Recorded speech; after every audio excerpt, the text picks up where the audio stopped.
I hope आप सब बहुत अच्छे होंगे, मस्त होंगे। तो आज की इस वीडियो में हम पढ़ने वाले हैं रिप्रोडक्टिव हेल्थ यानी कि जनन स्वास्थ्य, जिसमें कि हम पढ़ेंगे रिप्रोडक्टिव हेल्थ के बारे में, उससे जुड़ी प्रॉब्लम्स और स्ट्रेटजीज को देखेंगे और पॉपुलेशन एक्सप्लोजन और बर्थ कंट्रोल को हम पढ़ेंगे इसमें, यानी कि गर्भ निरोधक के तरीके देखेंगे इसमें हम। इसके अलावा हम इसमें पढ़ेंगे मेडिकल टर्मिनेशन ऑफ प्रेगनेंसी यानी कि गर्भावस्था का चिकित्सीय समापन, जिसे हम शॉर्ट में एमटीपी बोलते हैं। इसके अलावा हम इसमें पढ़ेंगे सेक्सुअली ट्रांसमिटेड डिजीज यानी कि यौन संचारित रोग, जिसे शॉर्ट में एसटीडी बोलते हैं। इसके बाद हम पढ़ेंगे इसमें इनफर्टिलिटी यानी कि बांझपन।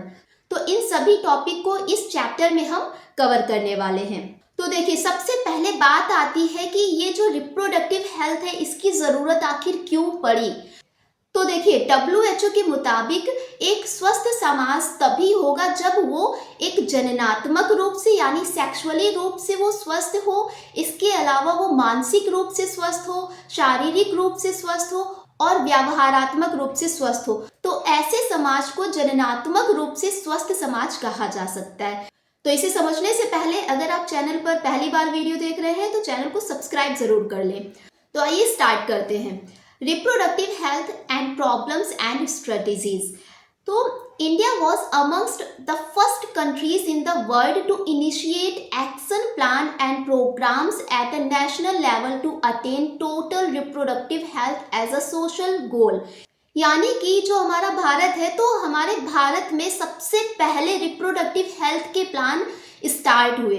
तो जैसे कि भारत एक सामाजिक लक्ष्य के रूप में पूर्ण प्रजनन स्वास्थ्य प्राप्त करने के लिए राष्ट्रीय स्तर पर इसने कार्य योजनाएं शुरू की और कुछ कार्यक्रम चलाए। ठीक है, तो ऐसा काम करने वाला हमारा भारत दुनिया का पहला देश है, जिसमें कि जो पहला कार्यक्रम शुरुआत हुई थी वो थी हमारे परिवार नियोजन की। और ये आपसे एग्जाम में पूछा जाता है कि परिवार नियोजन की शुरुआत कब से हुई। तो इसकी शुरुआत हुई थी 1951 में, यानी कि 1951 में।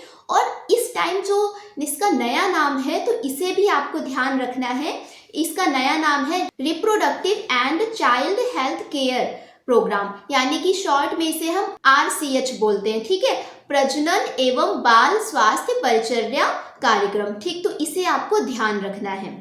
देखिए, इसके अलावा CDRI यानी कि सेंट्रल ड्रग रिसर्च इंस्टीट्यूट इन लखनऊ, वहाँ के साइंटिस्ट ने एक ऐसी कॉन्ट्रासेप्टिव पाइल्स का आविष्कार किया जिसे हम बोलते हैं सहेली। ठीक है, ये जो सहेली है ये एक गोली होती है जो कि कॉन्ट्रासेप्टिव के लिए यूज़ की जाती है, यानी कि गर्भ निरोधक के लिए यूज़ की जाती है। और ये जो सहेली टैबलेट होती हैं ये कैसी होती है, ये नॉन स्टेरॉयडल इन नेचर होती हैं। ठीक है, तो ये जो सहेली होती कैसी है, ये नॉन स्टेरॉयडल इन नेचर होती हैं और ये आपसे एग्जाम में पूछा जाता है, तो आपको ये चीज़ ध्यान रखनी है। देखो, बात आती है कि ये टैबलेट जो होती है ली कैसे जाती है। तो ये जो टैबलेट होती है ये क्या होती है, ये वीकेंड में ली जाती है। ठीक है, यानी हफ्ते में एक बार ही ली जाती है। ठीक है, और ये ओरल कॉन्ट्रासेप्टिव टैबलेट्स होती हैं। इसके अलावा माला डी भी होती है, तो उसे हम आगे डिटेल में पढ़ेंगे। ठीक, तो ये चीज़ आपको ध्यान रखना है कि लखनऊ के CDRI ने सहेली का डेवलप किया था। ठीक है, जो कि क्या है, एक ओरल कॉन्ट्रासेप्टिव टैबलेट होती हैं। ठीक, आखिर इन सब की ज़रूरत क्यों पड़ी। तो देखिए, पॉपुलेशन स्टैबिलेशन एंड बर्थ कंट्रोल, यानी कि पॉपुलेशन एक्सप्लोजन। पॉपुलेशन एक्सप्लोजन यानी कि जनसंख्या विस्फोट। अब देखो, 1900 में जो वर्ल्ड की पॉपुलेशन थी वो 2 बिलियन थी, या फिर 2000 मिलियन भी आप कह सकते हैं। ये पॉपुलेशन बढ़ के 2000 में कितनी हो गई, 6 बिलियन हो गई। ठीक, जबकि ये 2011 में ये संख्या बढ़ के 7.2 बिलियन हो गई। ठीक है, तो आप देख सकते हैं कि कितनी तेजी से ये जनसंख्या बढ़ रही है। तो इन सबको कंट्रोल करने के लिए गवर्नमेंट ने कई सारी कार्यक्रम चलाए। ठीक, अब देखो, जब हमारा इंडिया स्वतंत्र हुआ था, ठीक है, तब हमारे देश की पॉपुलेशन थी 350 मिलियन। ठीक है, लेकिन ये बढ़ के 2011 में कितनी हो गई, ये 1.2 बिलियन क्रॉस कर गई। ठीक है, तो आप देख सकते हैं कि कितनी तेजी से जनसंख्या बढ़ रही है। तो आखिर इन सबके पीछे रीजन क्या है, कि मतलब पॉपुलेशन एक्सप्लोजन का कारण क्या है। तो देखो, इसे भी हम देखते हैं कि what are the reasons behind the population explosion.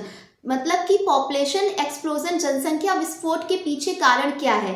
तो देखिए, सबसे पहला कारण क्या है कि increase in health facilities and better living condition, यानी कि स्वास्थ्य सुविधाओं में वृद्धि हुई और बेहतर जीवन स्तर, इन दोनों ने क्या किया, पॉपुलेशन एक्सप्लोजन को बढ़ा दिया। देखो दूसरा क्या है कि a rapid decline in mortality rate, यानी कि मृत्यु दर में कमी आना। इसके अलावा मैटरनल मॉर्टेलिटी रेट, यानी कि जो महिलाओं की मरने की संख्या थी वो कम हुई, और इन्फेंट मॉर्टेलिटी रेट यानी कि IMR। तो इनका फुल फॉर्म भी आपको याद रखना है कि IMR का फुल फॉर्म क्या होगा, इन्फेंट मॉर्टेलिटी रेट, यानी कि शिशुओं की मरने की संख्या में भी कमी आई। ठीक है, अब देखो, मातृ मृत्यु दर में कमी आई और शिशुओं की मृत्यु दर में कमी आई, तो इससे क्या है, जनसंख्या बढ़ गई। ठीक, दूसरा रीजन क्या है कि increase in the number of people in reproductive age, यानी कि जो रिप्रोडक्टिव एज के लोग हैं जो प्रजनन कर सकते, उनकी संख्या में वृद्धि होना। इसके अलावा medical assistant to infertile couples, यानी कि जो बांझ दंपत्ति होते हैं, जो इनफर्टाइल कपल्स होते हैं, उनको कुछ मेडिकल असिस्टेंट के कारण क्या होता है, वो बेबी अडॉप्ट कर लेते हैं या किसी भी तरीके से वो प्रेग्नेंट होते हैं और बेबी बॉर्न करते हैं। तो इन सब से भी क्या होता है कि पॉपुलेशन बढ़ती है। तो ये तो कुछ रीजन हो गए, और ये आपसे क्वेश्चन में भी पूछा जाता है कि what are the reason behind the population explosion, तो इसे आपको ध्यान रखना है। अब देखो, बात आती है कि हमारी गवर्नमेंट ने पॉपुलेशन को कंट्रोल करने के लिए क्या क्या किया।